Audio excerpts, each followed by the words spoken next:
Hey everybody, Koricon here, and I'm Matt Kohler. we're going to be looking over this year's like a review, kind of what movies had come out in 2018, and we're just gonna get based on movies that I reviewed. So if I haven't seen it, of course I can't talk about it really. So we'll just be going through some of the movies I reviewed and pick like our top 5 or something like that. All right. Sound cool? I'm down with that. So the first movie I reviewed of 2018 was Black Panther. Yep. And that was a great movie. The CGI, not so much. What? You didn't think those rhinos looked great? I mean, they were all right. It was the fight scene that they had in the train that I didn't. Gosh, it was so bad. I enjoyed Black Panther.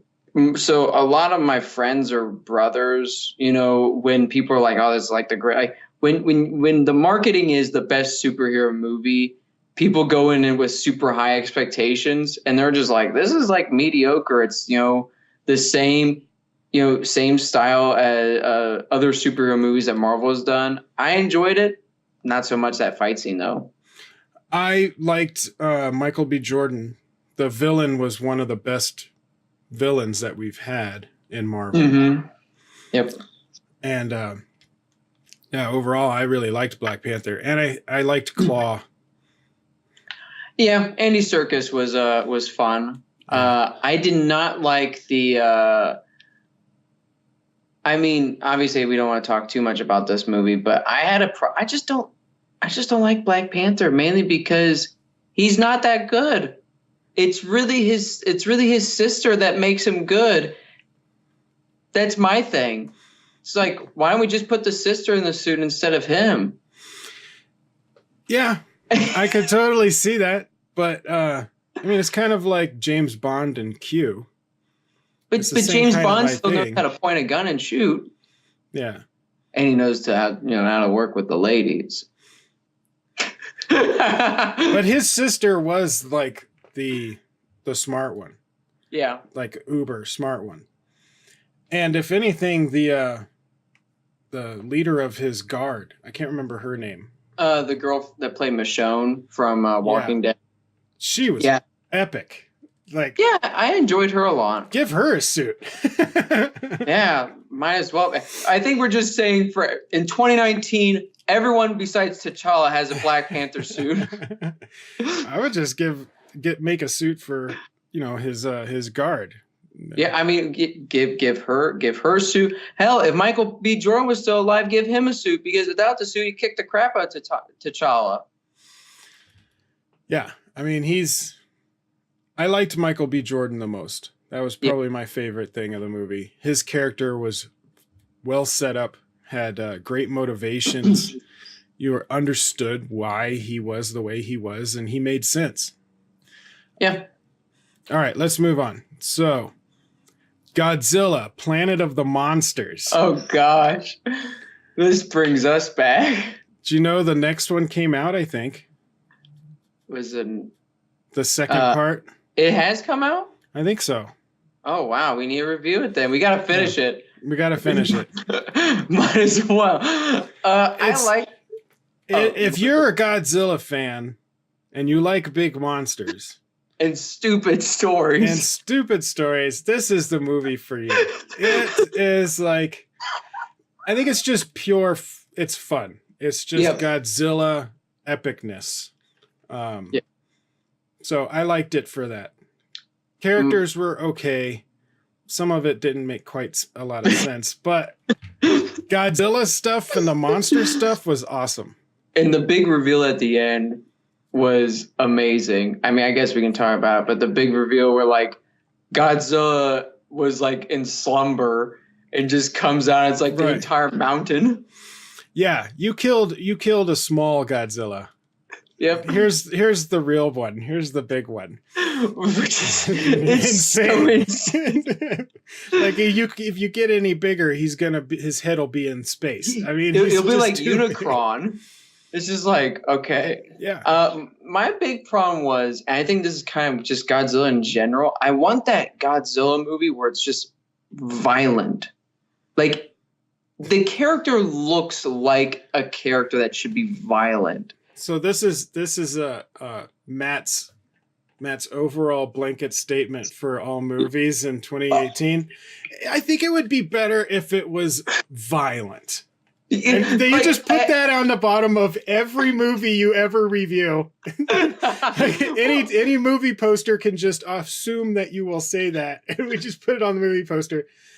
It would be better if it was more violent, Matt Cole. Violent or head cut off. All right, movie prediction. There's not enough arms getting ripped off in this movie. If we do predictions at the end, one of my predictions is 5 movies are going to have more violence in them, and all 5 I will thoroughly enjoy. That's my prediction. His top 5 movies of 2019 are the ones that were more violent than he was expecting. Yep. Okay, so yeah, Godzilla, it's fun. It's on Netflix. Go check it out. If the second part is out, we should watch that. Oh, yeah, I'm down. Next would be Annihilation. Yeah. Did you see that? Wait, we reviewed it. We reviewed it. We reviewed it for like 4 hours. Yeah, well, hour and a half. I'm looking at it now. It felt so much longer because the one thing that is great, or one of the things that is great about that director is every time he's made a movie, which he wrote 28 Days Later and he directed Ex Machina and Annihilation, there's so much to talk about. Yeah, he puts layer upon layer of things in the movies. There isn't I feel like he prepares his movies to where there's no, I wouldn't say there's no dead space. Yeah. Like you have maybe long moments of drama or tension or something like where there's nothing going on, but it's not dead space. Mm-hmm. He's building tension in that moment. He's using that time for something in the film. There are a lot of movies that have redundant scenes or unnecessary exposition, or there's no scene that's a waste. Right. It's like he planned out everything to a T before even probably even before talking to getting actors or getting money. Yeah. He probably has everything planned out exactly the way he wants to do it, so he doesn't feel rushed. But that's at least how I feel that that's what he's doing. Well, and I will say this. I've seen the movie 4 times now, and it's gotten better each time. Like, I was surprised because I liked the movie, didn't think it was as good as Ex Machina, but the movie's grown on me a lot. And there's just a lot to the movie. It's one of it's probably the movie this year to go see with friends. Like, if you want a movie to sit down and watch and talk with, that is like the movie to watch, because you can talk for hours with that movie. Clearly, because we did. Yeah, we did. Well, and Ex Machina was a lot like that too. Yes. And it's one of those, you can have an entire class session just on that one movie, and Annihilation is one of those. Now, you said you saw it 4 times. Did you ever have nightmares from the bear with the lady's voice? I actually...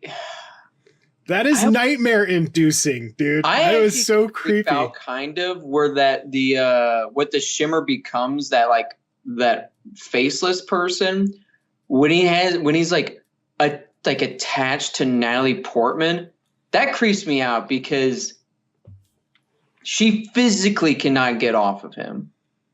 Right. And it's just movie's messed up. So what was it that the bear was saying? What was the lady's voice? It was just help me. Help me. Oh my God. That was so creepy. The intestines, where they rip open the thing and the intestines are moving. I didn't realize this, but the intestines keep growing and break out of the guy. Oh, wow. Like, because when you watch it, it zooms up and it's that guy's skeleton. Right. And I'm like, holy shoot. Like, he literally got Mortal Kombat with inside him. Yeah, that was a good movie. I like that movie. Yeah. All right, moving on. Death Wish. Did you watch that one?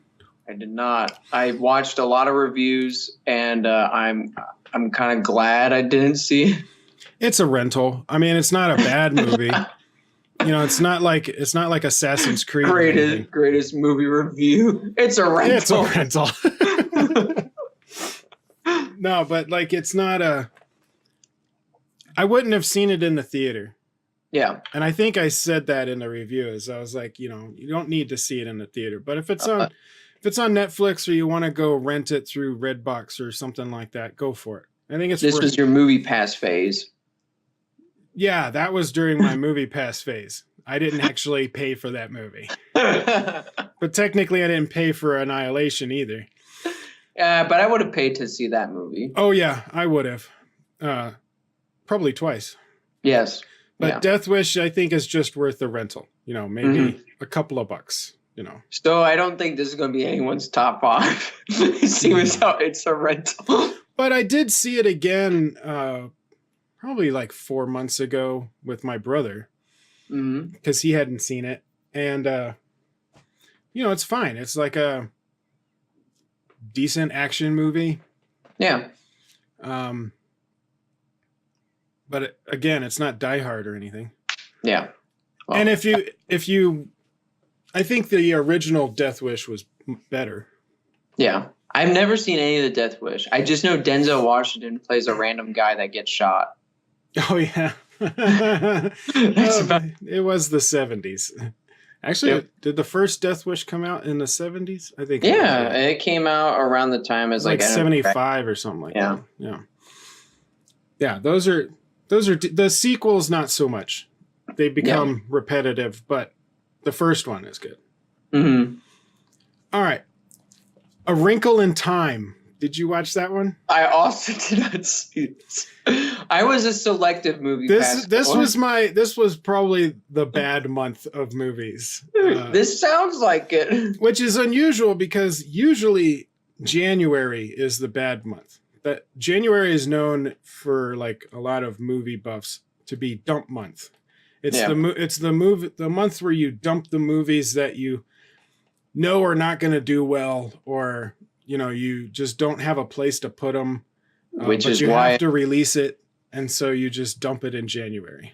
Which is why everyone does year-end reviews during January, because no one wants to talk about the movies that are coming out in January. However, there have been a couple exceptions. Yes, one of those Taken came out in January. Hidden Figures came out in January. It was like the first week of January. And Split. And did Split come out in January? Yeah. Wow. And Glass comes out in January too. But Hidden Figures was like one of my favorite movies of 2017.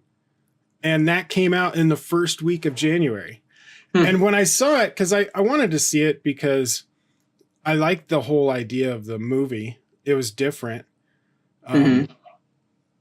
But when I came out, I was like, why is this in January? Like, this should be in like November and get like September through December Oscar. Yeah, movies. I was like, why is this not a part of the Oscar buzz stuff in November?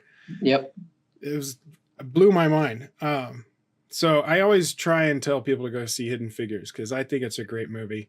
And watching the ladies walk across the campus to the IBM computer because they have to bring them in because no one else knows how to program the computer. And I thought that was so awesome that they taught themselves how to program and then when they needed someone to program the computer, they realized no one knows how to do it except them.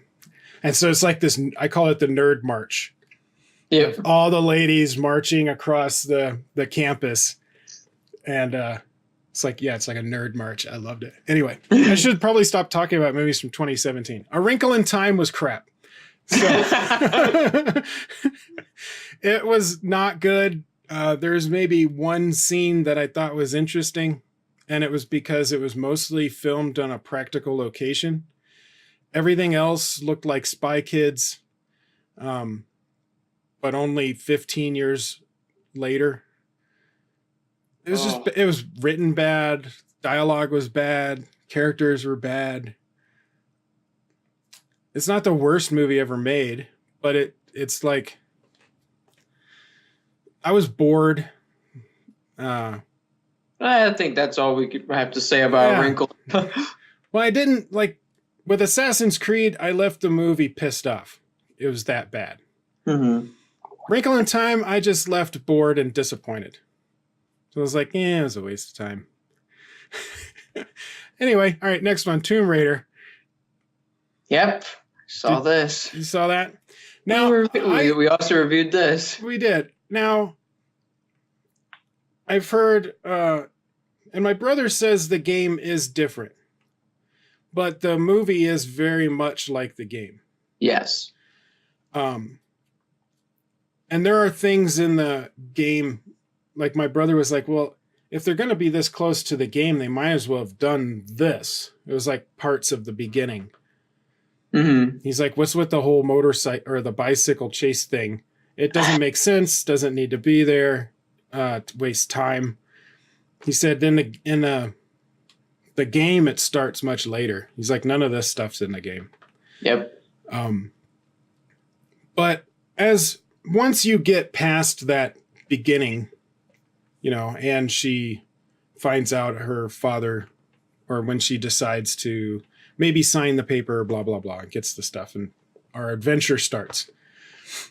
I thought it was okay. I thought it was decent. Not the best movie ever, of course, but as video game movies go, it's one of the best. Like, it's still. Do we still consider Mortal Kombat #1? Of course, Mortal Kombat. Yeah. Gosh, the bar is so low. You can't beat Mortal Kombat, man. Hey, that first 4 minutes. You can't beat Mortal Kombat. You can't even beat Mortal Kombat's theme song. I mean, that theme song is saving that movie, because when that thing plays, I'm like, what? Yeah, I'm ready. I'm down. Let's go. Yeah, that theme song tells you exactly what the movie is. This is cheesy, fun, awesomeness. Be prepared, testosterone. Enjoy your testosterone-fueled adventure. But with Tomb Raider, like, I thought it was like a B action movie. Villain was neat. The whole stuff in the third act got a bit weird, but whatever. It's like a mummy movie or something like that. I just thought it was so small, the movie. Like, when they got on the island and they went into the tomb, it felt like they walked into one small room and there was just a coffin there. And it's just like, I remember watching like The Mummy, and it felt like they were going through many like layers of the Tomb of Money and the Mummy. Where here it's just like, oh, we walked. It was like one hallway and a room. Yeah, it's just like, it felt cheap, and like there was hardly any men. Daniel Wu does absolutely nothing in the movie. He's just like, hey, I'm here. It's just like, cool. Oh, I guess he's going to be a slave the entire time. And I think it's kind of weird because if I remember right, there's 3 movies I saw this year where they go to China, and the first thing that happens to all of them is someone steals from them.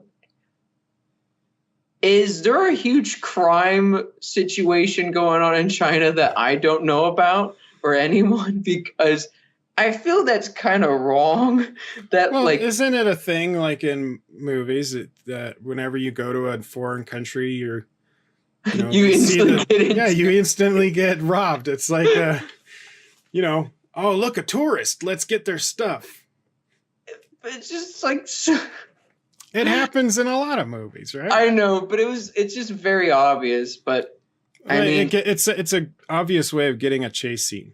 Yeah, it was for me. It was boring. I like Alyssa Vikander. I loved her in Ex Machina. I think she looked great as Lara Croft. Think she looked great.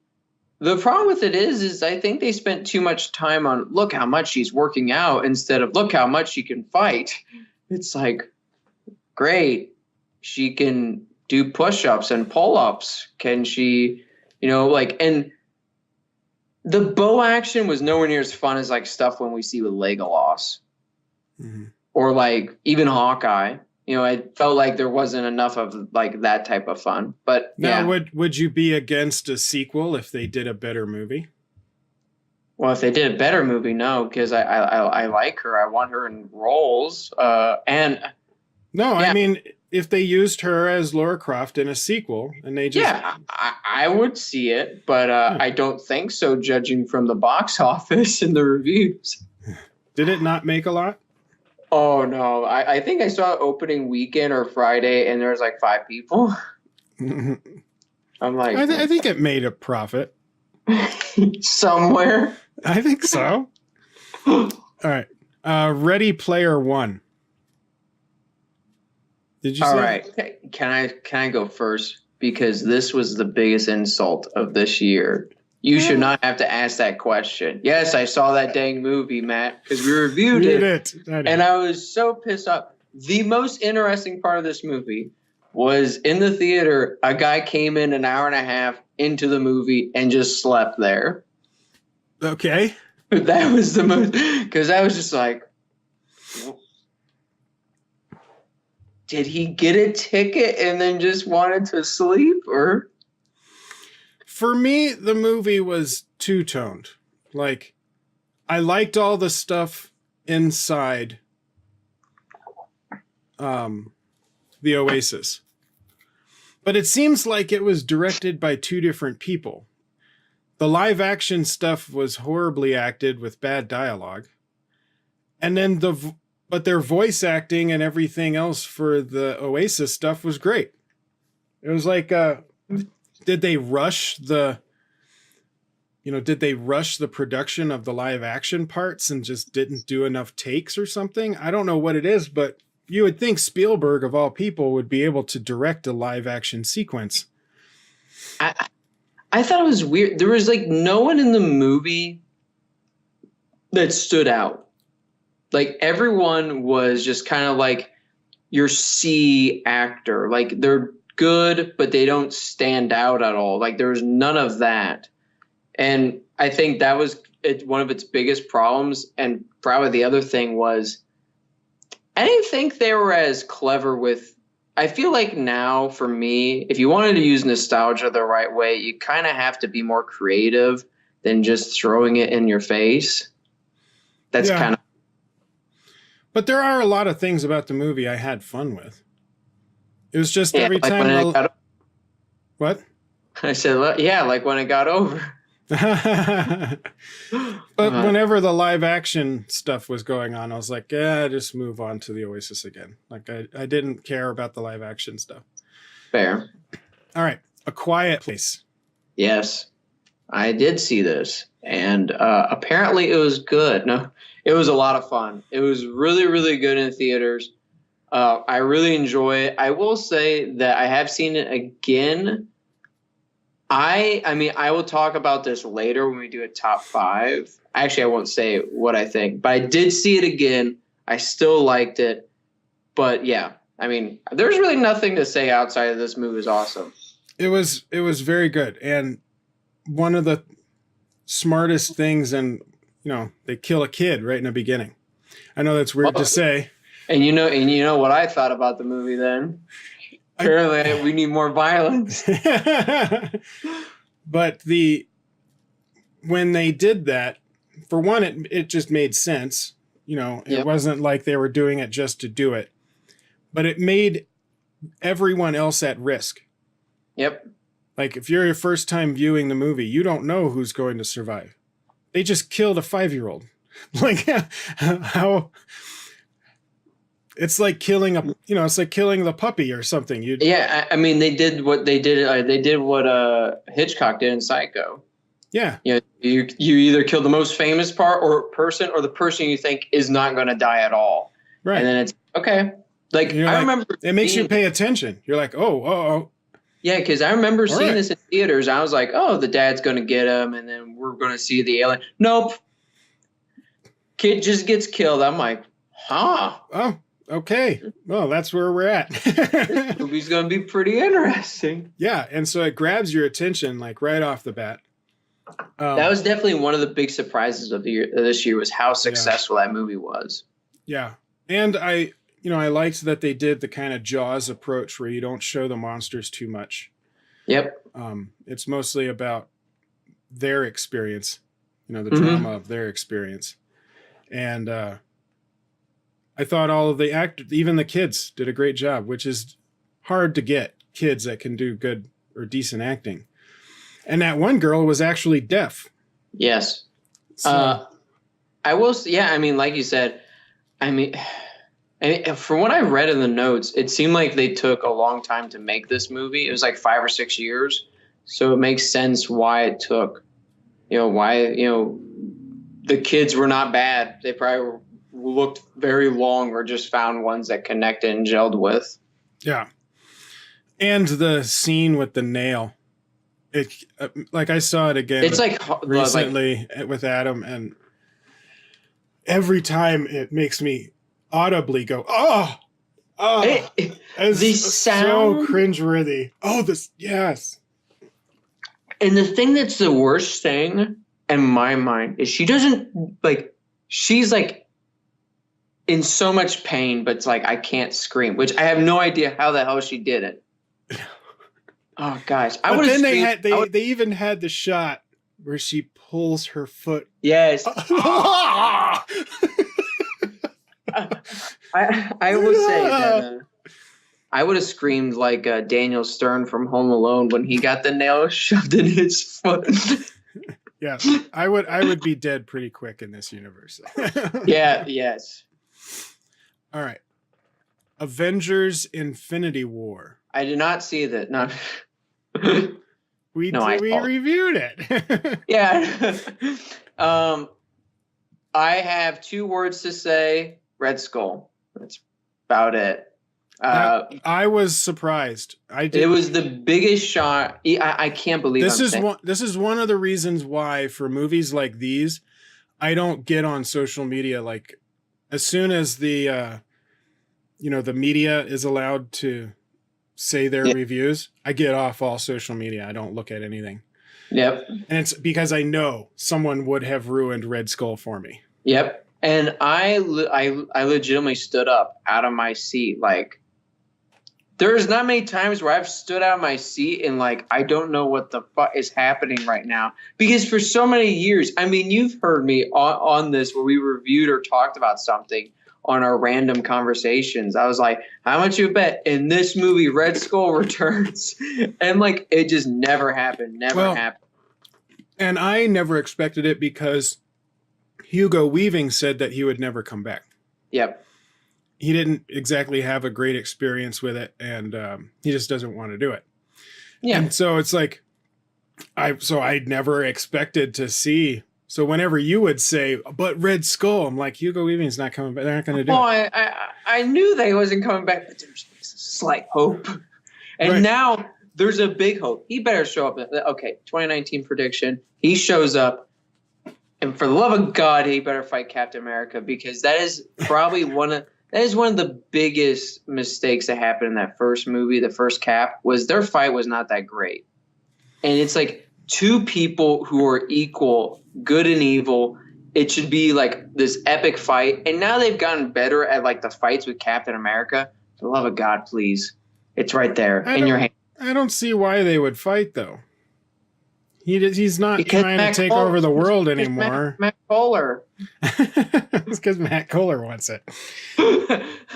But he has no motivation to fight Captain America. He was just there. It screwed up. Captain America screwed up Red Skull's plans. I'm pretty sure I'm pretty sure in a bad guy's mind, they'd go, you know what? I think I'm going to go like beat the shit out of this person. Well, like even in Infinity War, he didn't blame Cap. He was basically saying, this is my punishment for dealing with, for messing with things I didn't understand. He's blaming himself for being in this situation. But I do want him to be in the next, Avengers Endgame. Well, my thing is like, Thanos doesn't have the gauntlet anymore, so he has to do something. because there's no way Thanos can. Thanos almost lost with the gauntlet against half of the Avengers. Now take the best Avengers all together fighting Thanos without a gauntlet, and he loses pretty quickly. So I hope we saw Red Skull. Maybe there's a couple other people that we could bring along. I honestly kind of just want like a Justice League versus Legion of Doom Avengers edition, because I think we can get some pretty awesome fights out of that. And like if we're looking for that Avengers S shot again where they do the circling, I think we found it with a bunch of bad guys versus good guys that we all love and know fighting each other. Fair enough. But of course I liked the movie, and Thanos was epic. I was surprised when I knew they would do a decent job. Marvel usually does a decent job. But I was worried that Thanos would end up being like Ultron. Just kind of too comedic and not serious. Just kind of two-dimensional, not too much depth to it. I liked Ultron. I really liked the voice actor who did Ultron, but he was just a one and done. And I knew they wouldn't do that one and done for Infinity War just because there's two parts, but I didn't want him to just be the big bad guy. And they didn't do that. They gave him this. I mean, if anything, this movie is a characterization for Thanos. Yeah. And you get emotional. It should have been called Thanos Infinity War. Yeah. I mean, they have, emotional backstory, and the stuff between him and Gamora was great. Mm-hmm. So I was really surprised and happy with Infinity War, and I'm looking forward to Endgame, which is only a few months. Yeah, it's in April, I think. I think it's in early May. I mean, it's soon. Yeah, it's early May. We got Captain Marvel coming out in March. Oh, okay. I will not be seeing that. Why? I skip like half the Avengers movies. I find the ones I deem like the important ones. Well, I think Captain Marvel is going to be somewhat important, and I think they're releasing it 2 months before Endgame on purpose. I think there's something in this movie that they just don't want people talking about too much before they see the next one. Yeah, I mean, the thing that I'm curious about is why are the Skrulls the villains of Captain Marvel? They're like a universal villain. No.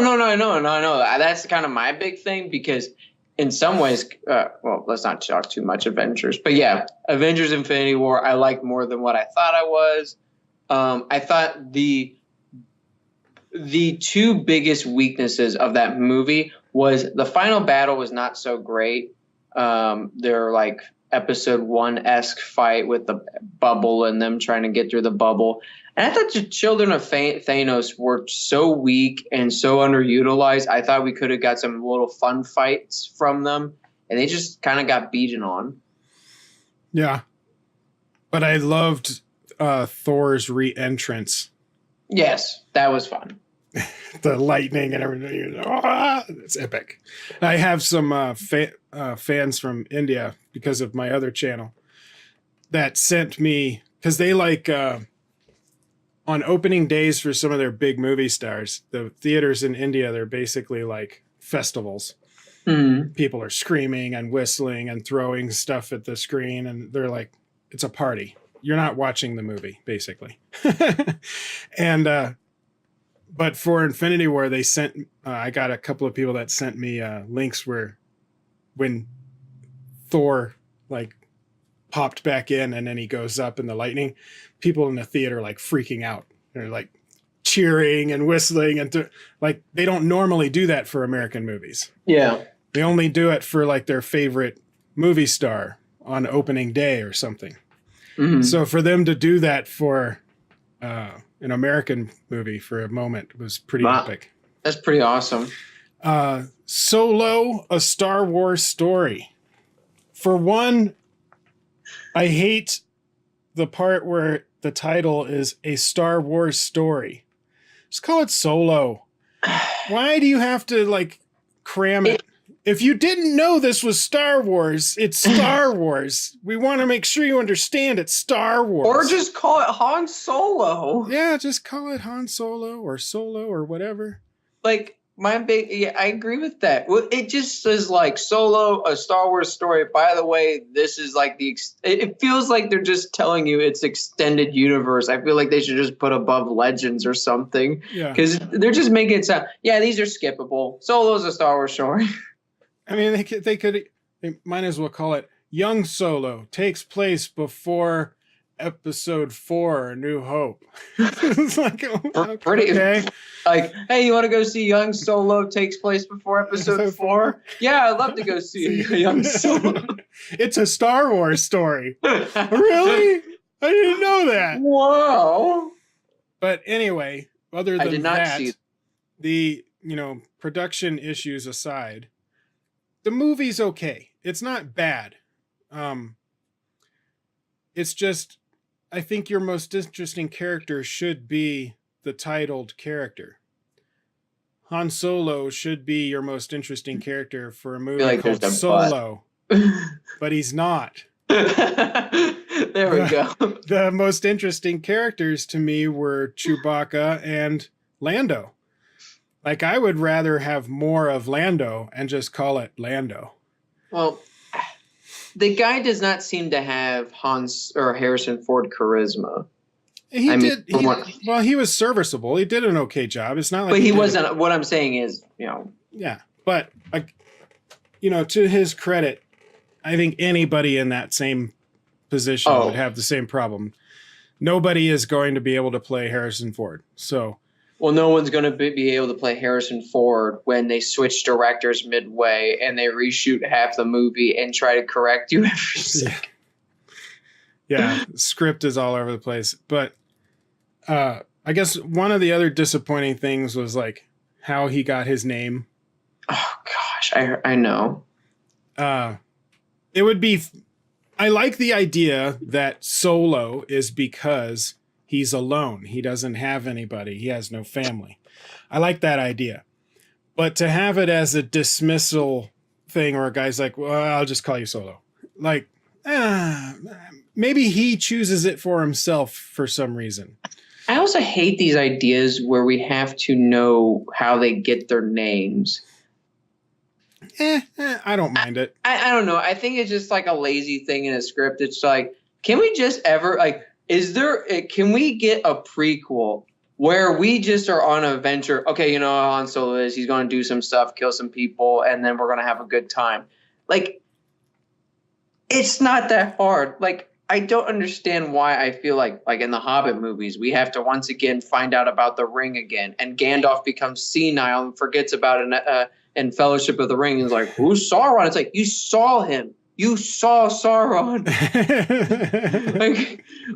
Do you not remember? It's just like, can we get one movie where in a prequel we just know the character and they do shit, and then it's like, okay, cool, that was fun. I'm glad I saw that prequel. Yeah. Oh, well, that's my prequel tangent. Anyway, Solo was okay. It's not a bad movie, but it's not the best. And the performance on it, which I will say, it didn't make as much money as they wanted in the theater, and that's why all of the other projects got canceled. But that is not Solo's fault. That is Last Jedi's fault. Oh, yeah. People didn't see Solo because of Last Jedi. I think it's not only Last Jedi for the majority of fans, or for like the hardcore fans. Well, maybe hardcore fans. I guess the audience, the general audience. That's what I meant. But also, I think Last Jedi was for the general audience, and I think the behind the scenes stuff was for the hardcore fans. I think it got a two-pronged attack, where it's just like both of those kind of like took out all of the people who were like, yep, we're not going to see that. Yeah. I mean, if this came out before Last Jedi, I think it would have been all right. Yeah. But I think because of the backlash of Last Jedi, there's a lot of people that are just refusing to see any Star Wars movies. Like they're not going to see 9. I mean, I don't even want to see 9. I'm going to, but I'm curious to see what JJ does. Do I think he's going to fix it? No, but I'm curious. I mean, I know we talked about this when we reviewed Last Jedi, but that was the first movie that I almost fell asleep of Star Wars. And that's saying a lot. Well, over the year, like if you watch my review for Last Jedi, for the most part, I liked it. But over this past year, I think it's one of the movies where my mind kind of changed a bit. Mm-hmm. Where I don't really like it. So yeah. Wait, I was right? Yeah. Are we recording this right now? It is recording. Oh my god. But don't worry, I'll edit that out. Yeah, just kidding. We should put in the edit of 20. We should put an edit in the Last Jedi video. Matt Kohler actually is right. So negate whatever. But I think part of it was when I reviewed it, you know, I wanted to love it. Like I wanted it to be good.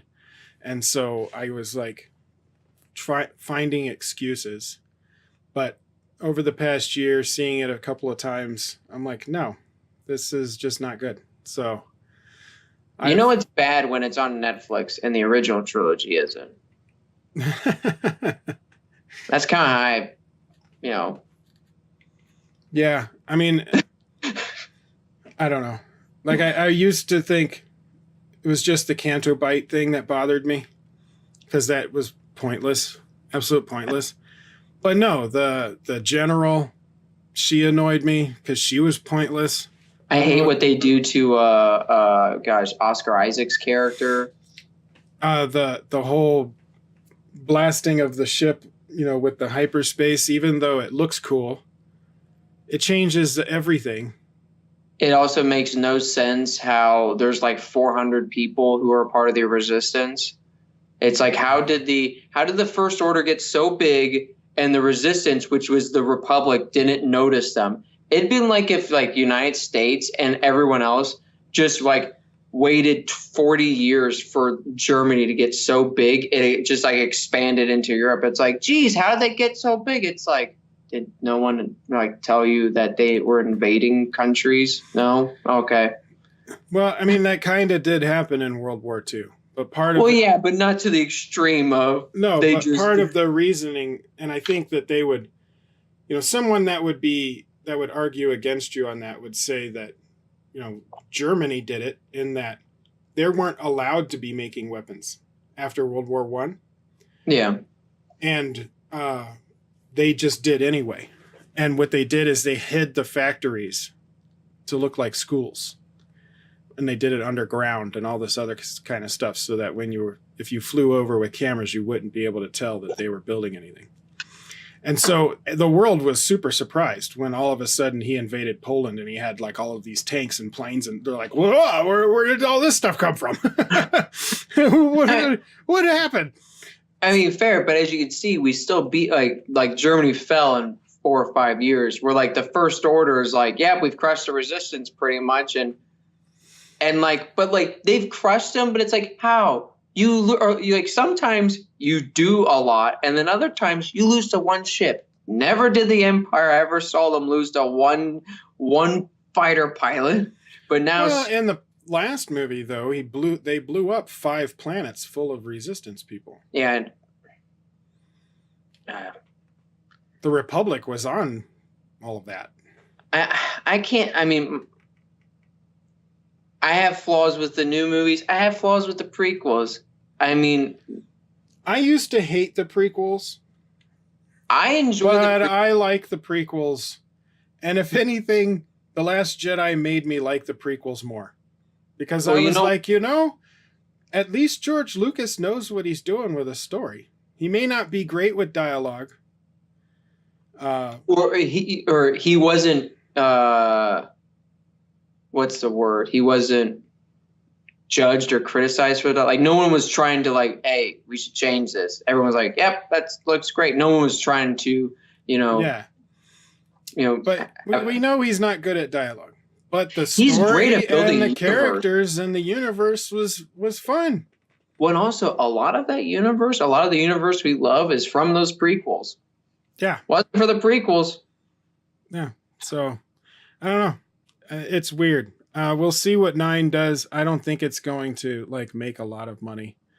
I mean, it'll make a lot of money, but it's not going to make, as much as like Force Awakens. I will say this.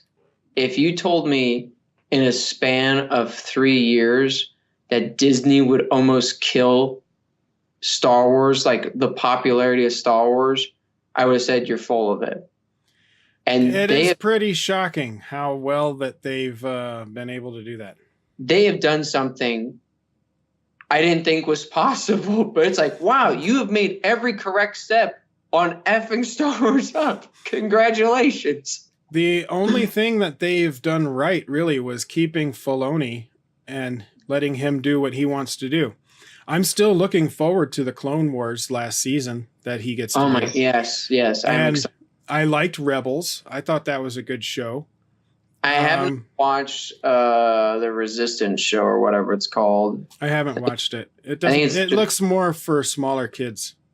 Yes. It doesn't look like something even teenagers would want. Like Clone Wars, I think, the later seasons, adults could watch that. Rebels, it feels like a younger audience, and then the new show. Rebels is a younger audience, but it's still good, and it has decent themes in it. It's not as sophisticated as Clone Wars, but it's still, I think, good. I would put it up there with like Troll Hunters.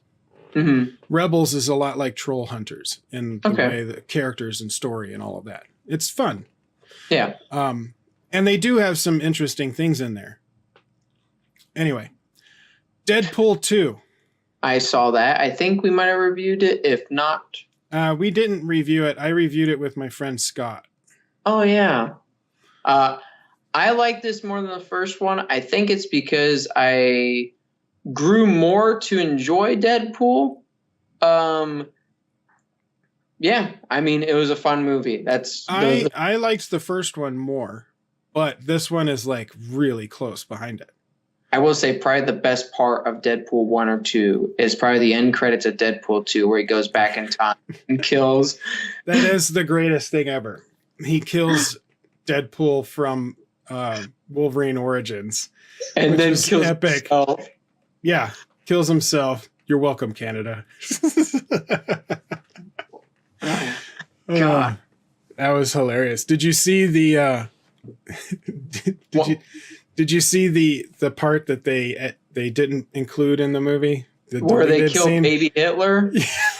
No, I did not. I heard about it. It's on the Blu-ray. It's on the special features. Oh wow. It's hilarious. I don't know why they cut it out because I thought it was hilarious. I think it's because they killed a baby, but after this year, there was a lot of baby killing. Yeah, but what makes it really funny is he's like, doesn't want to do it. He's like, at first he's all gung-ho. He gets there and he's like, oh my gosh, this is a lot harder than I thought it would be. And he's like fighting with himself, and they have like these intercut scenes of him walking around with the baby like, I don't know if I can do this.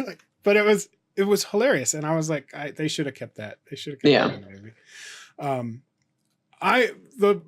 This is a weird thing. Like, I love the fact that everybody dies in their first mission. Like that. Oh, yes. So funny.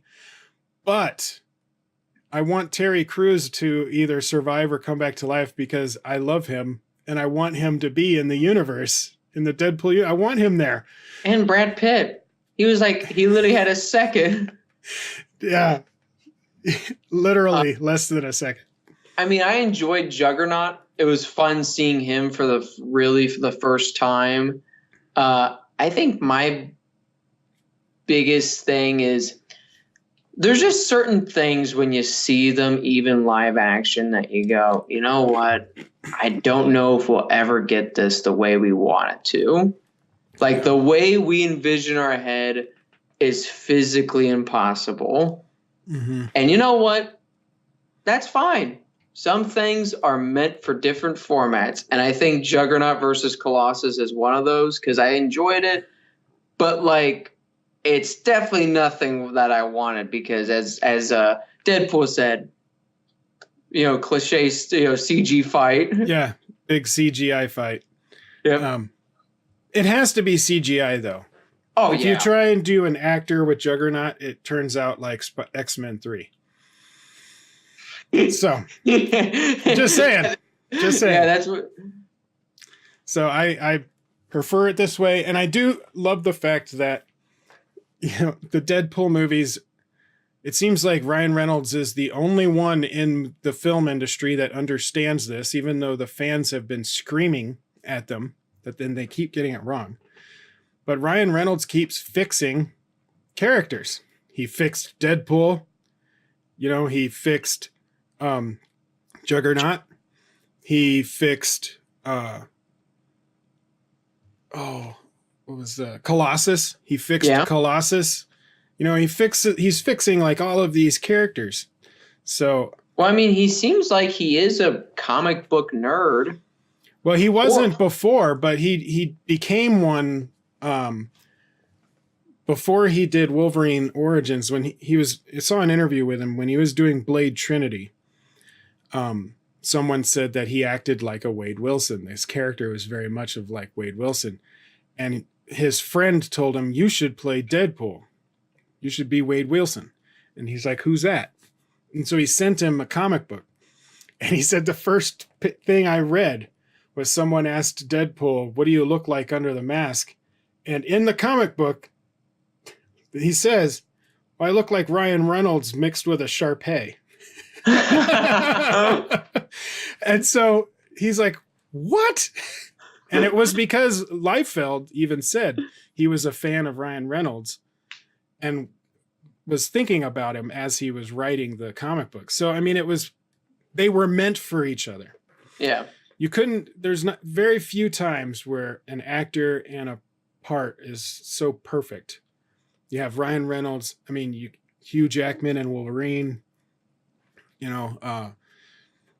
Patrick Stewart and Captain Picard, or even Professor Xavier, both of them. I love how all these are the X-Men characters. Robert Downey Jr. obviously as Tony Stark. Oh, totally. Christopher Reeve as Superman. Yeah. He is Superman. Yeah. No one, every other Superman that has ever been just tried to be him and didn't. Yeah. I like Henry Cavill as Superman. I think he does a great Superman. But, I think he's directed poorly. Yeah. But I think he does a good Superman. Yeah, no, I'd agree. I think his flaw to maybe even getting a better Superman is that he's just directed poorly because obviously, which a movie we'll talk about in a bit, obviously, because I know we both saw it. All right, so moving on. Venom. Wait, that's the next movie? Yeah, I didn't see very much in that period. You didn't see Mission Impossible Fallout? I did. I didn't review it.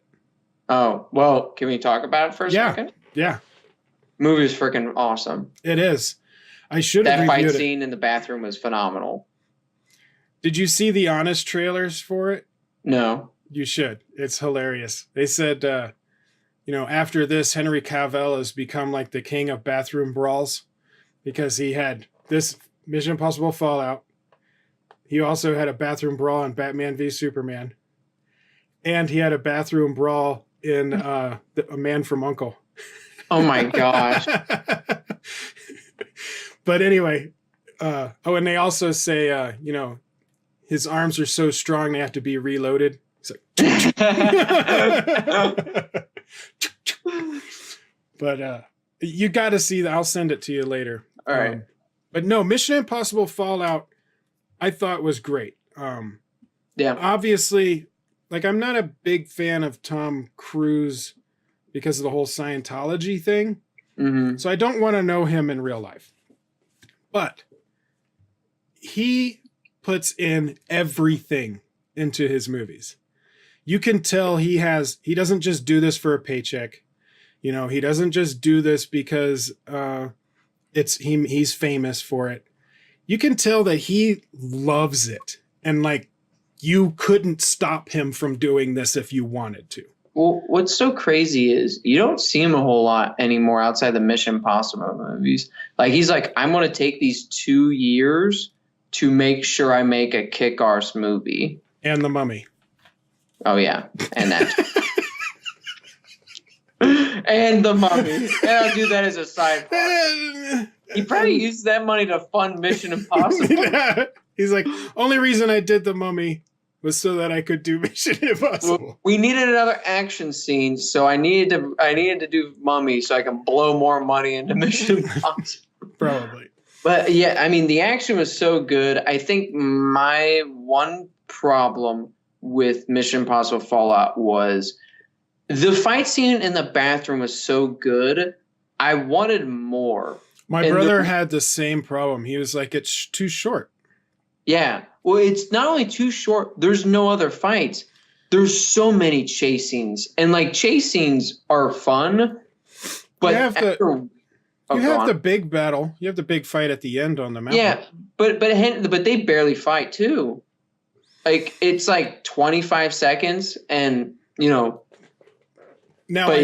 I know why the bathroom fight scene is short. It's because they spent a month filming it. Yeah, I know. And they were really hitting each other.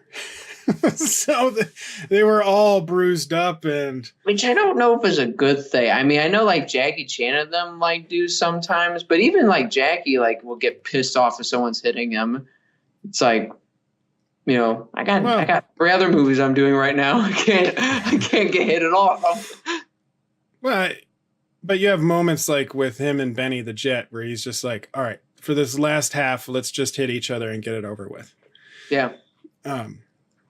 But there are some things that look better on film if you actually do connect. I mean, look at all of the Tony Jaa movies. They actually hit each other. They're not hitting each other at like full strength, but they are hitting each other. And it does look better. Ong Bak is like got to be one of the best martial art films to come out in the past 20 years. 10 years, whatever. But with Mission Impossible Fallout, I didn't review it. That was the time that I had a lot of money and other kind of issues going on, and I just didn't get any videos out. So I should have reviewed it, but oh well.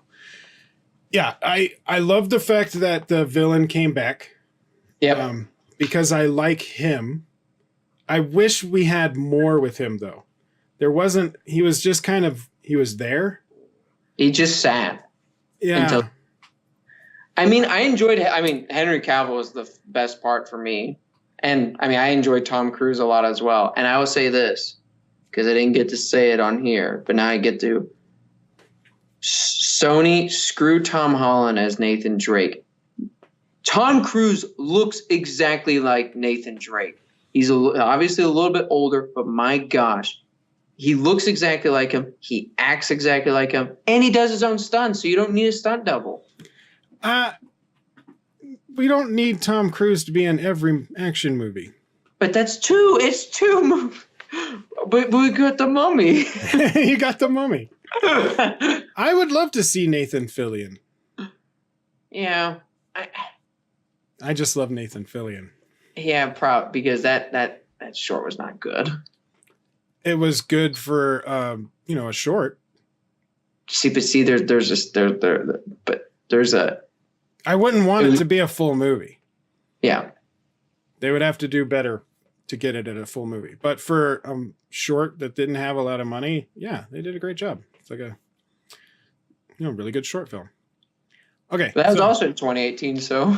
Okay, so Venom. I did not see Venom. I wanted to, and I first off, I have to say, okay, so I work at Target in the electronics.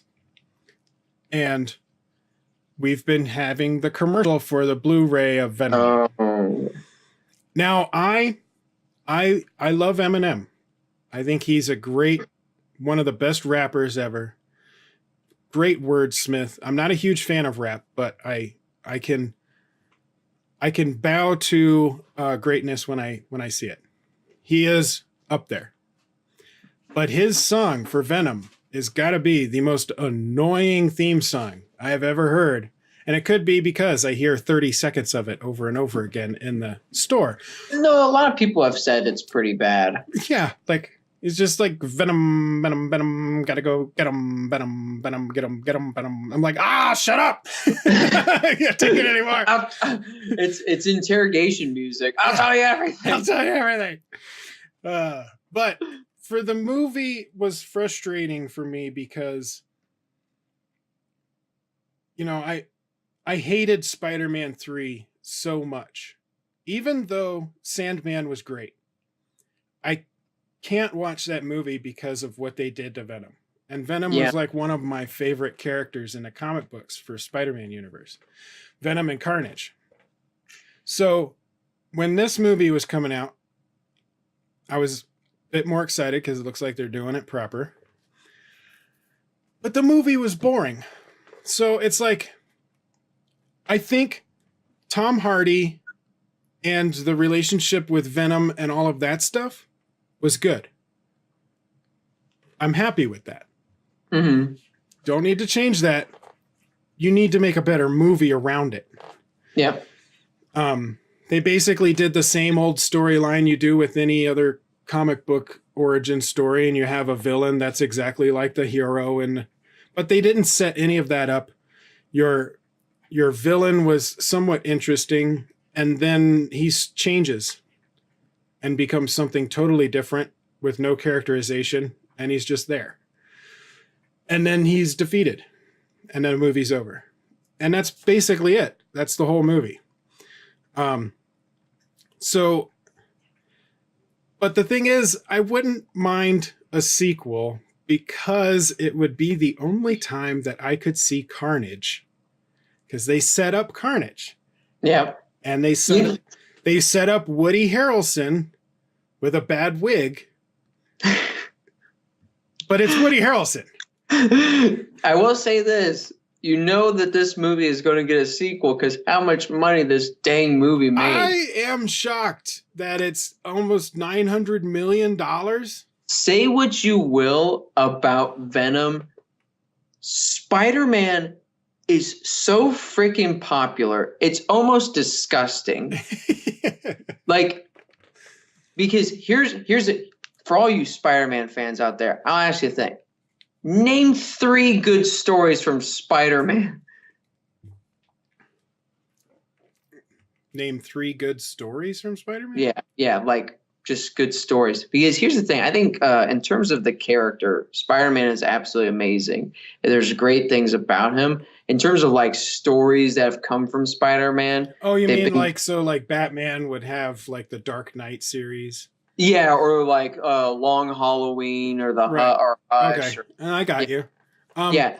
For me, it would have to be the Venom story. You know, the Venom origin. Which isn't that that's not. I mean, I know Craven's Last Hunt's a part of that. But I would also say Maximum Carnage. Now, I don't think it's the best story ever, but I read it at the prime age for it. Like I I have all of them in the other room. I have them all. Lie. Maximum Carnage sounds the most amazing thing ever.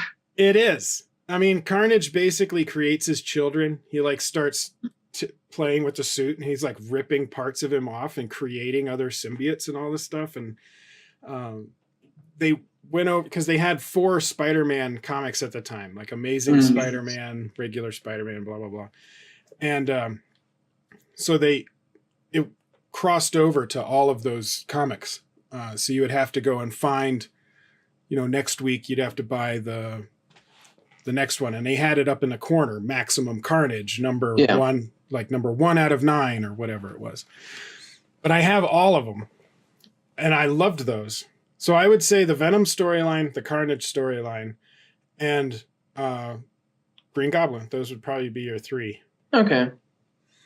But I agree that he doesn't have that many like standalone kind of storylines like a Batman or maybe even some of the others, you know, like Wolverine or anything like that. Well, yeah, or like the X-Men or Superman. I actually found out has a bunch of them that are really top-notch Captain America in the last 20 years has a lot of great ones. Like, I mean, like I said, Spider-Man has probably the best origin story of all time. And that's honestly part of the reason why people are drawn to him, is because that origin story and that first movie kind of set up origin stories. We're gonna get into some more Spider-Man a little bit later, but let's move on a bit. Halloween. For one, why did they call it Halloween? The first movie is called Halloween. It's really irritating when you go to buy the movie or look it up and you have to put in 2018 Halloween. Yeah, even on my review, Halloween 2018. Yeah. Why can't you I bet you some people went to the theaters like, oh, the re-release of the 40-year-old film. And they wanted to know, what the hell? This is not the 40. They needed to have at least a colon in a title. Yeah. You don't need to put a number, but a colon and something. Anyway, other than that, I liked the movie. Me and my brother are both, because we actually reviewed it. We talked about it.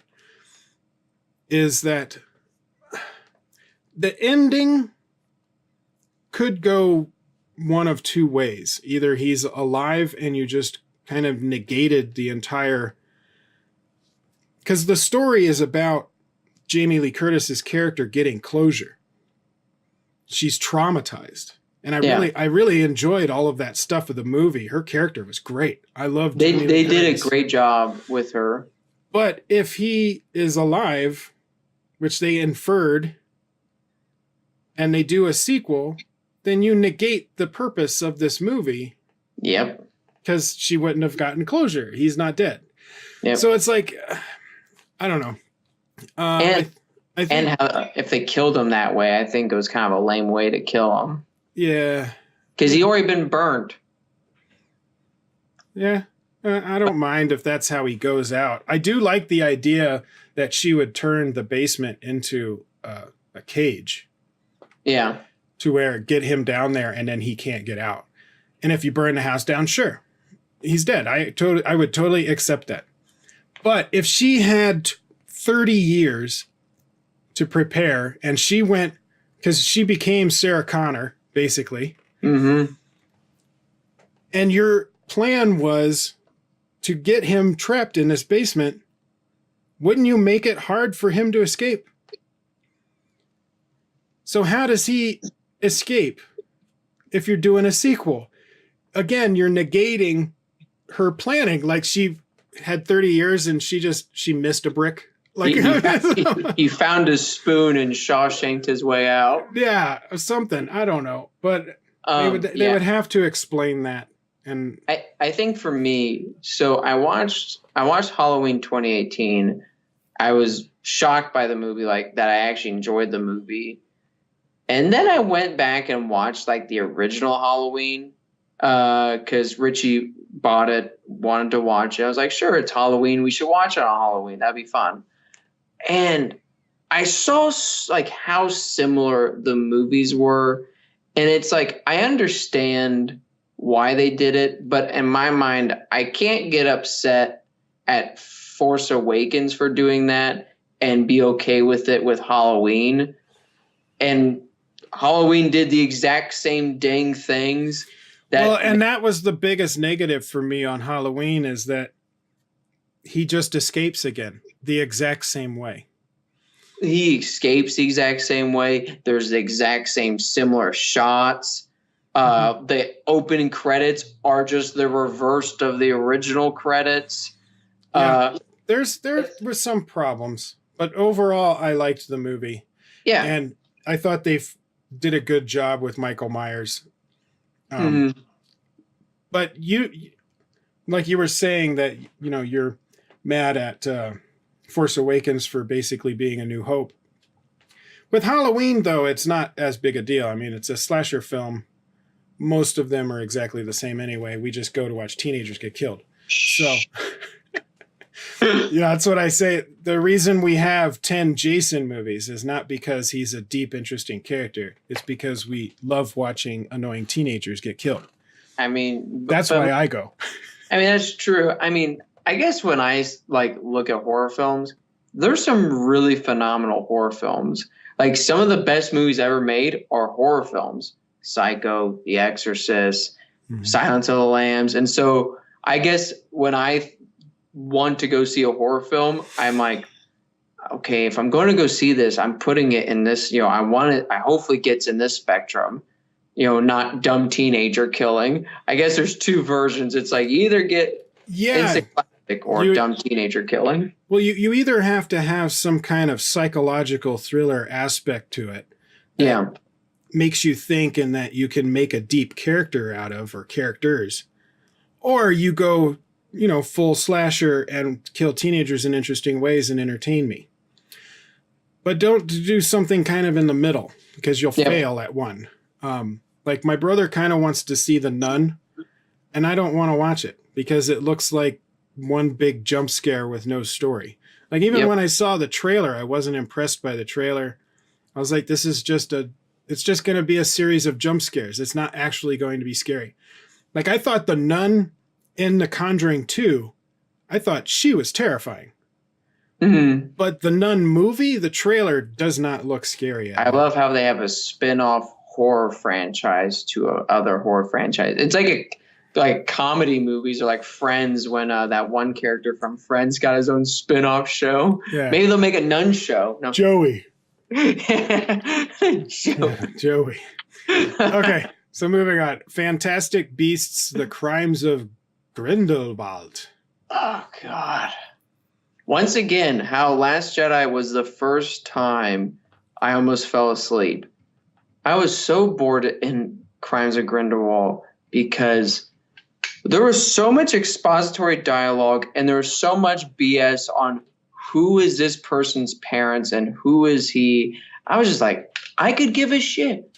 I've seen the first one once. I know nothing about these characters. They're not doing a good job of making any of them interesting. I don't care at all. Like they somehow found a way, like Last Jedi and like some of the other Star Wars movies, to make the Harry Potter world not fun and just like not fun at all to be a part of. Yeah. And, well, me and my brother and my editor for the Longmont Observer, we just finished a Harry Potter marathon. Over the past week, we would watch like one of the movies. Mm-hmm. And I gotta say, Fantastic Beasts and this one both feel like episode, parts 5, like 5 and 6. Oh, so like the David Yates, I think. Yeah, when David Yates took over. But it feels like you're coming in late to a series. Like there isn't enough of the kind of having fun opening parts films to make the drama work. Mm. If you watch the Harry Potter films, the first 4 are pretty fun. Yeah. Except that in the fourth one, he's very depressed. But I would say the first 3 are very fun. Yeah. 3 has a great blend of seriousness and fun. Right. And I like the fourth one because it's my favorite of the books. But after that, the tone shifts and it becomes much more serious. I think Fantastic Beasts just jumped to the serious part and forgot about the fun part. I still like them, but I'm like wishing they would be better. Yeah. And I'm still going to watch them because I'm curious to see where they go with it. I'm hoping it gets better. I wasn't a fan of the twist. What twist? The whole Dumbledore thing, that he's a Dumbledore. Oh, Grindelwald? Not Grindelwald. Urza Miller, the guy who played Flash, who's Credence. Yeah, sorry. Mainly because I don't care about his character. Yeah, they could have done better with that too. But it's like, for me, it's just like, I'm in the universe again. But it's not. it's not a bad movie. It doesn't ruin the universe for me. Oh yeah, I'm not like, well, I'll never watch Like Last Jedi ruins a universe. it. Crimes of Grindelwald, it's just, you're there. It's cool. And I wouldn't mind seeing more, but it's not, I don't think it's bad. It's more of just like, yeah, I liked it. Yeah. Creed 2. I did also see Creed 2. I like Creed 2. I think the first one was better. But what surprised me about Creed 2 is the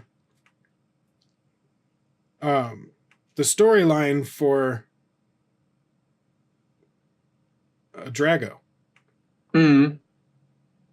I was not expecting an emotional story with him and his son. Yeah, I enjoyed the fact that he wasn't.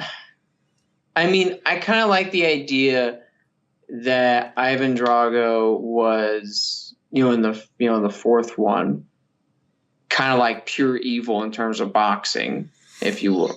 But like, I think in terms of evolution of the character, I'm fine. Like if you're going to make a sequel to the fourth one 30 years later, I think that's fine. I think that's a good choice. I don't think, 30 years later, this dude would still be, pure evil and just like, we need to kill his son as well, because why the hell not?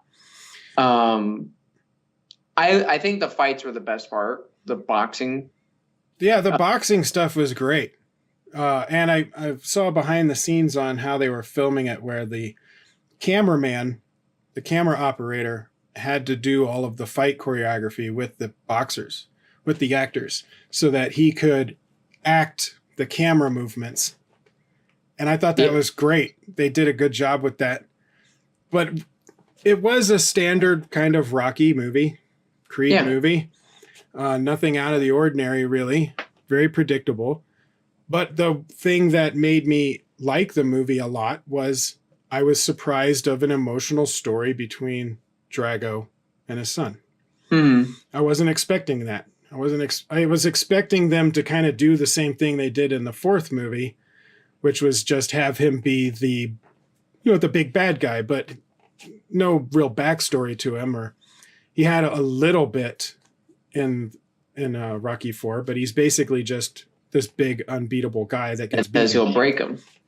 But in this, they have this emotional story about how the mother left them because he wasn't famous anymore, and that this, he basically had to raise his son, and then at the end, they're back again and happy now, and they gave them an entire arc, and I was shocked at that. I thought they did a great job with that, but I still think Creed 1 was better. I've not seen the first one. It's really good. I've heard. I like Creed 1 a lot. Okay, Aquaman. I also did not see Aquaman. I did not see Aquaman.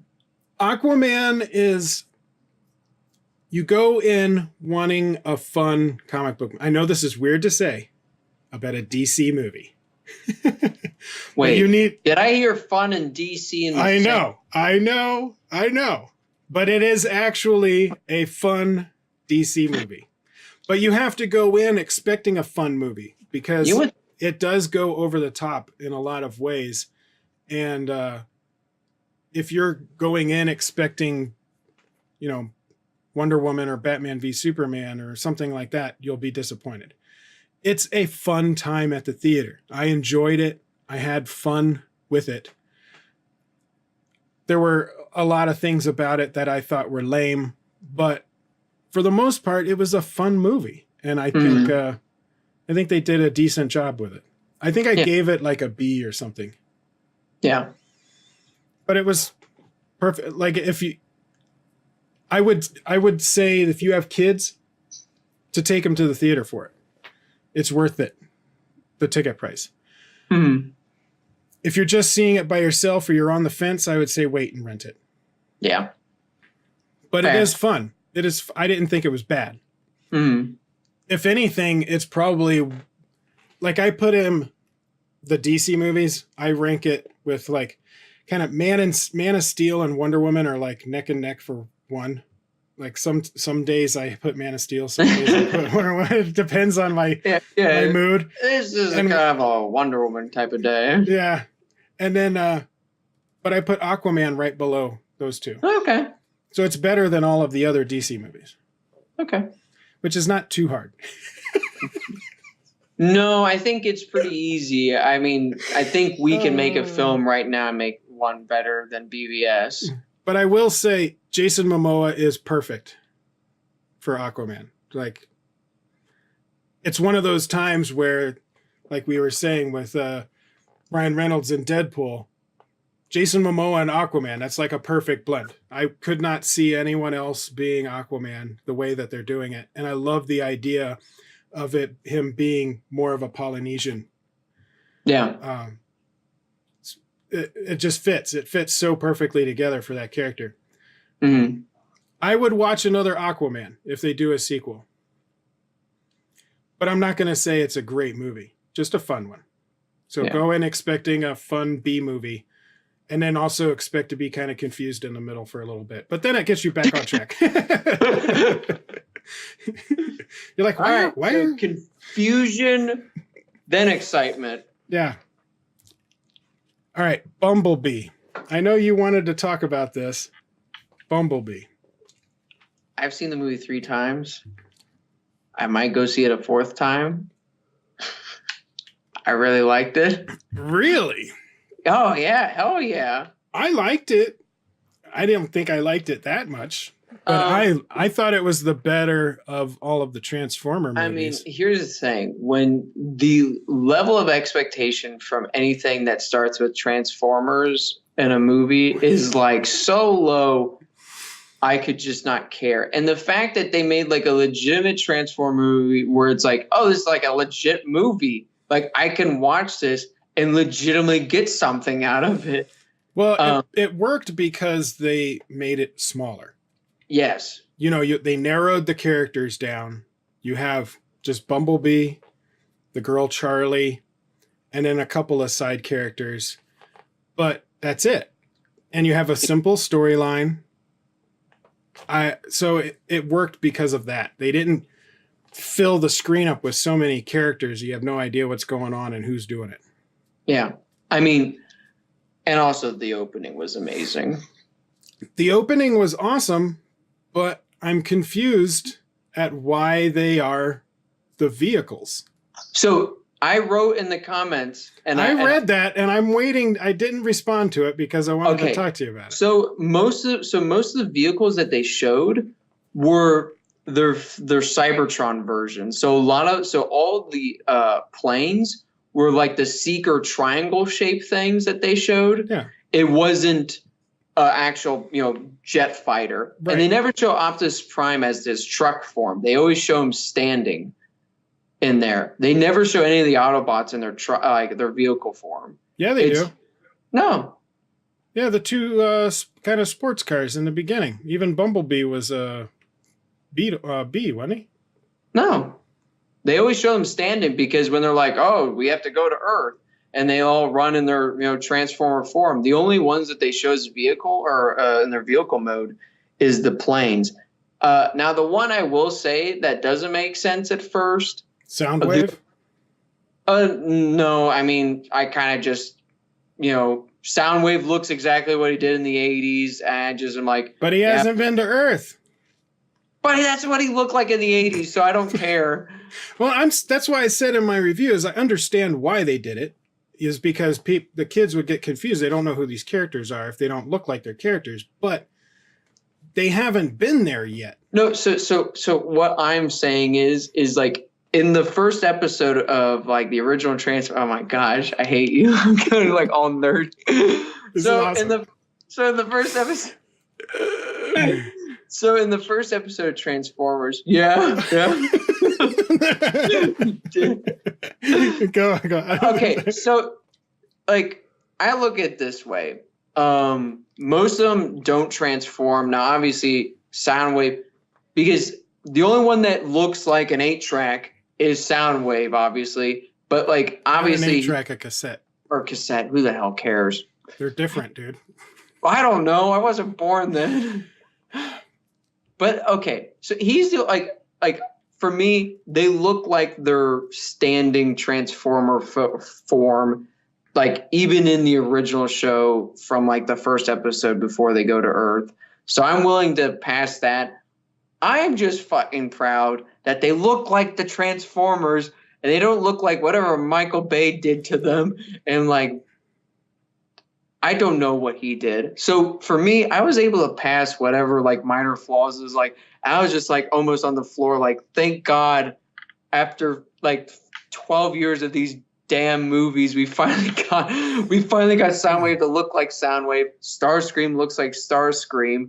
And hey, wouldn't you know, Bumblebee's short. And he looks like a bumblebee. Yes. Like, gosh. But yeah, I enjoyed the movie a lot.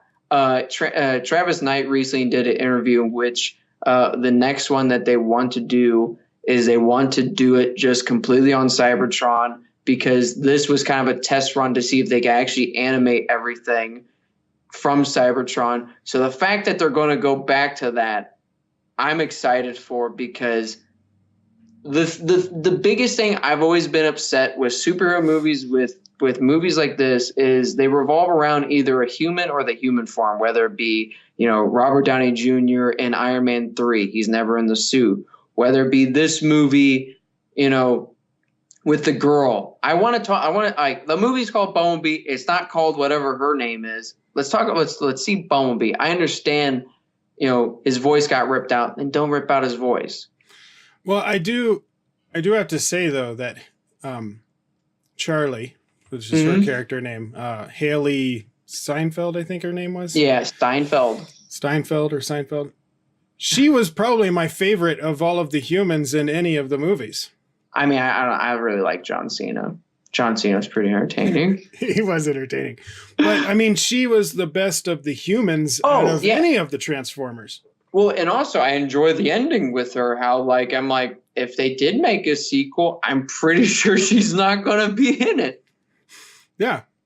So I don't know. No, I agree with you. I would like to see a Cybertron movie, as long as Michael Bay's not really too involved. Well, I mean, as a producer, you just kind of, you know, do nothing. So as long as there's some that get involved. Do. Yeah. I just hope that they just go back to the basics and just really revolve. Like, here's the thing that I've always kind of gone back to, and I know I talk about this movie a lot, but my God, at least they did it.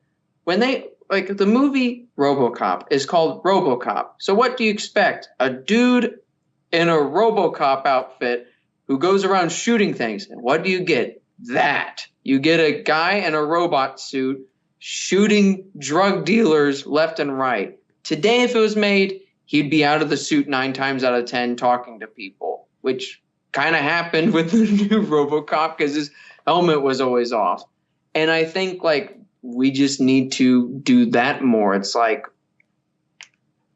we clearly enjoy, you know, Iron Man, Spider-Man, Transformers, you name it, because of that. You know, there doesn't have to be the human. You know, we buy the toys of Optimus Prime and Bumblebee. We don't buy Charlie Day or whatever it is. Like, that's kind of, that's where I'm coming from. I get it. All right, Ralph Breaks the Internet. I did not see this. I thought it was fun. I liked it. Had good humor, a lot like the first movie. I'm glad that they didn't redo the first movie. I think staying in that, I like the first movie more because I thought it was really cool, the kind of contained story and these arcades and all of that kind of stuff. So I loved the first movie. But if you're going to do a sequel, it makes perfect sense to go to the internet, and it gives you a much different experience for all of your characters. Yeah. So that was good. The story itself was very like traditional, very predictable. Yeah. But the characters and the interactions and everything with the internet was very entertaining. So I liked it a lot, but I would say the story was just too simple. Yeah. It's basically he needs to get money to pay for this thing so that to fix something, and that's it. Like that, any other kind of storyline. So, but it had great moments in there. Disney even made fun of himself in it, which is cool. That's always enjoyable. Yeah. Love the scene with the princesses. So, yeah, I liked it. But it's not something that's like makes it super special. It's a good movie. It's worth going to the theater for.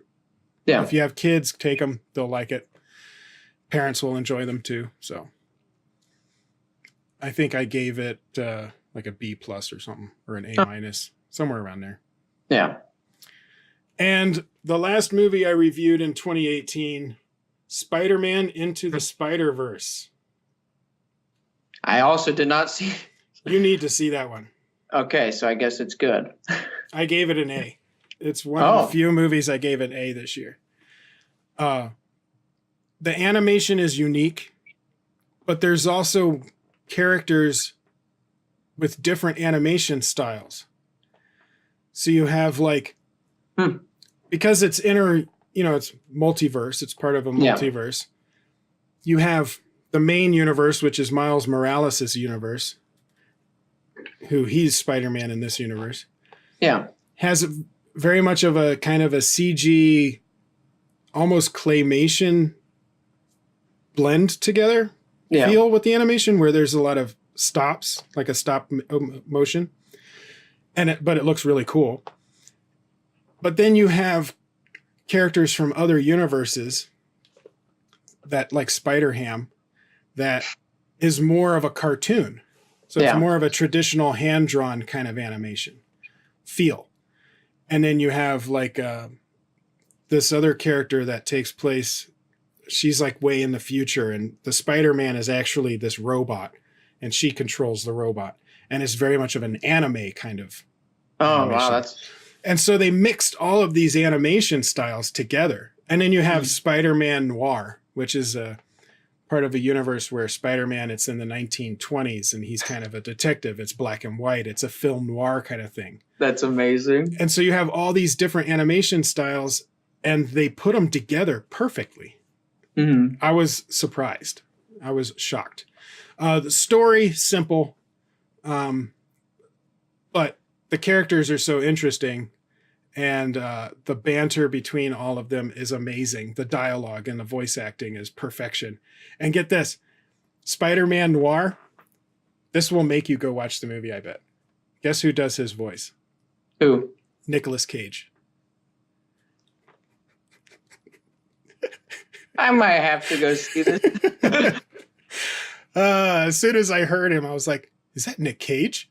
Like, yeah, that's awesome. That's amazing. Nicolas Cage playing Spider-Man. Spider-Man Noir. Yeah. It was good.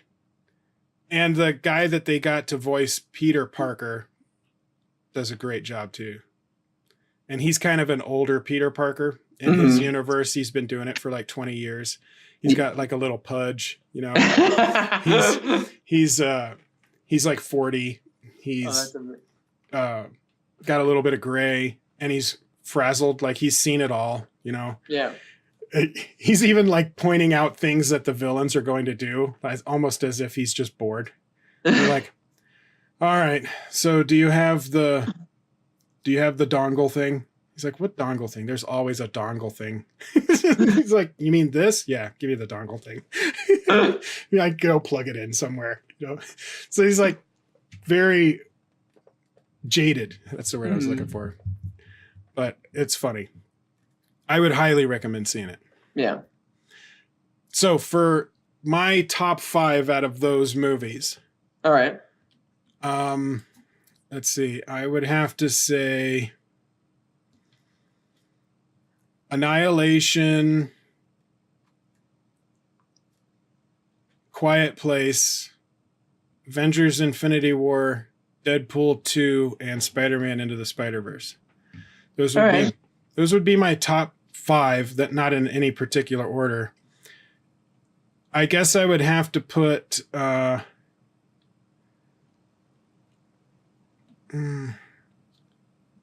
don't know. I would put Annihilation as number 1.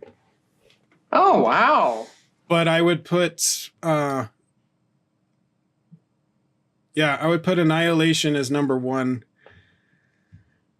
But the others, they're kind of very even, like Yeah, they can go in any. Yeah, Infinity War and Spider-Man Into the Spider-Verse, I kind of keep them equal because they're both really good, but for much different reasons. Yeah. Quiet Place was really good, but for like they're all kind of feel the same good, just with different stories and whatnot. Yeah. So I would say Annihilation at the top, and then the others kind of float in. Whatever mood I'm in that day, it'll probably change. Just like Wonder Woman or Man of Steel. Exactly. Same thing, same kind of thing. But I would say Annihilation. All right. For me, number 5, I'd probably put Deadpool 2. I really enjoyed that. Number 4, I would put A Quiet Place. Number 3, Bumblebee. Number 2, Annihilation. Number 1, They Shall Not Grow Old. So, see, I didn't see that one. I want to talk just very briefly. The only thing I will really say is this is the best movie I've ever seen in theaters. It's such a different experience. It's the first 3D movie I've ever seen. And how 3D. It's 3D. Because they use technology, they use 3D technology to, bring it to like pretty much what it would look like today, all the footage, all the audio, everything. And how the movie starts is it starts how they filmed it originally. And all of a sudden, like 20 minutes in, they put this lens where it just goes into 3D and you can see everything. It's insane. Like you could hear the entire theater go, whoa. That's pretty cool. And they had a 30-minute documentary how they did it after the movie. Like Peter Jackson and their team showed you exactly how they did it. But yeah. That was a Fathom event, right? Yep. I would say the movie is it's the best movie I've ever seen in theaters. And obviously it's like it was going to be Annihilation. Annihilation was absolutely phenomenal. But for me, it's like that. And then everything else is kind of there. But yeah. I'm going to try and see it. I don't know if I would be able to, but it sounds like a good one. I like documentaries. No, I do too. But this one took me back. I mean, it's just something that you don't get to see a lot of. It's amazing how Peter Jackson can have great decisions and bad decisions. Like, I guess Mortal Engines. Yeah. I guess that wasn't very good. It was a mortal flop. Gosh. Like, I didn't really, even from the trailers, I was like, well, they never showed anything. I guess. They just showed a big thing eating a small ship. That was it. I was like, I mean, it looks okay, I guess, but nothing. Yeah, there was no story, and I was like, okay. Big vehicles, nifty. It's like a live action anime. But then he does this. Yeah. Which I guess he's been working on it for years. Well, that's the thing. I think, honestly, how Peter Jackson does things is... So I don't blame him for The Hobbit. If anyone blames him for the Hobbit movies, outside of him coming on, coming off, then coming back on, that's about it. But the deadline they gave him was absurd. So I don't fault him for that too much. Obviously he still had to make the movie, so I blame him for that. But I think in a lot of ways, Peter Jackson's one of those types of directors where he sets his eyes on something and like everything else is just like there. Lord of the Rings, clearly he was like, I'm doing this. And like King Kong, he was probably just like so done with doing anything to that perfect T that he did Lord of the Rings. Is just like, I just can't do what I did with Lord of the Rings for like 6 or 7 years. And I bet you that's exactly what happened with this movie. It's like, this is what I'm doing. This is what I believe in. It's going to take a while for us to do, but we're going to get it. And everything else was kind of like mediocre to bad because of how much he focuses on one project. Yeah. And it shows, because this to me is like, you know, what people thought with Avatar with 3D. It's like the only other movie that I can compare it to in terms of like doing leaps and bounds with technology and doing something that honestly, in some ways, sometimes you don't get surprised with. Well, you would find this interview I did on the other channel. Did you see that interview that I did? Yes, I did. With the 3D, the stereographer? Mm-hmm. Yeah.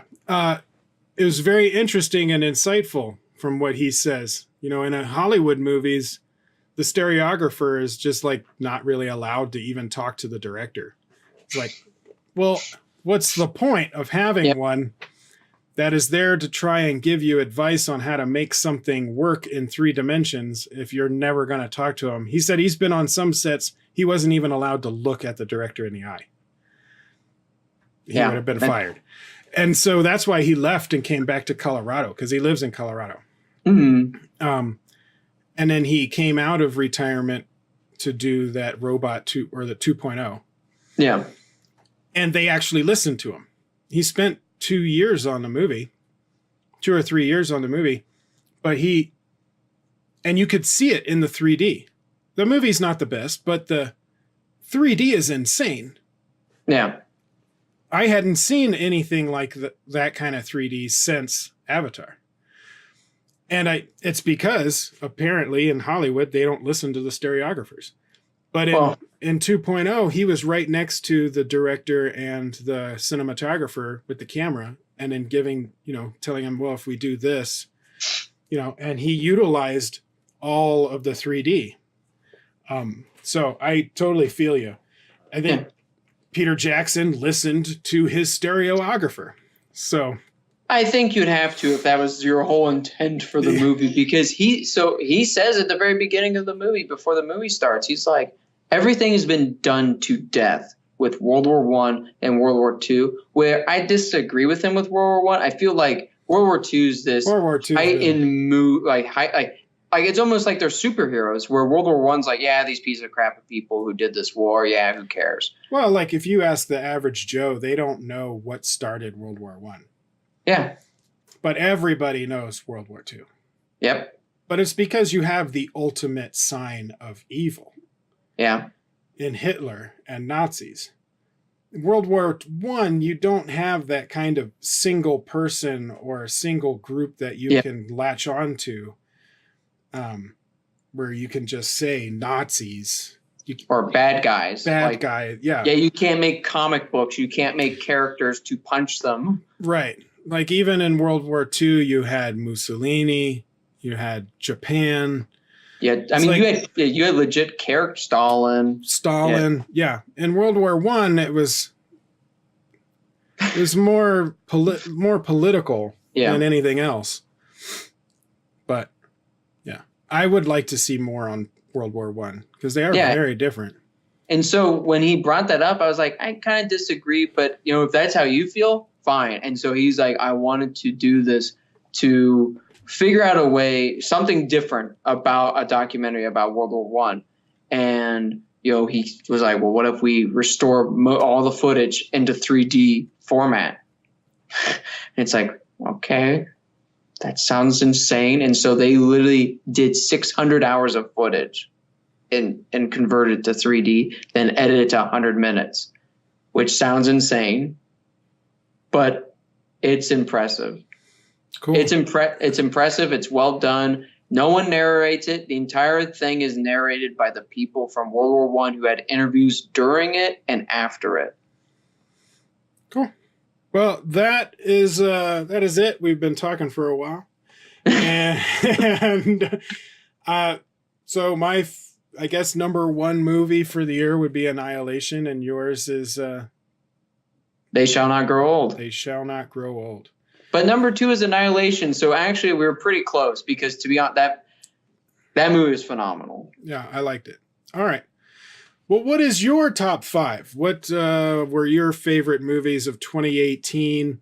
What did we not cover? Because obviously I didn't see everything. I missed a lot of movies this year, and my list is just based off of the movies I reviewed. So comment below. Let me know your thoughts and your picks. Links to all of my stuff and Matt's stuff, especially for like Batman Master of Fear. All of that's in the description below. Check that out. And I will see you on the next video. Thingy. Thingy.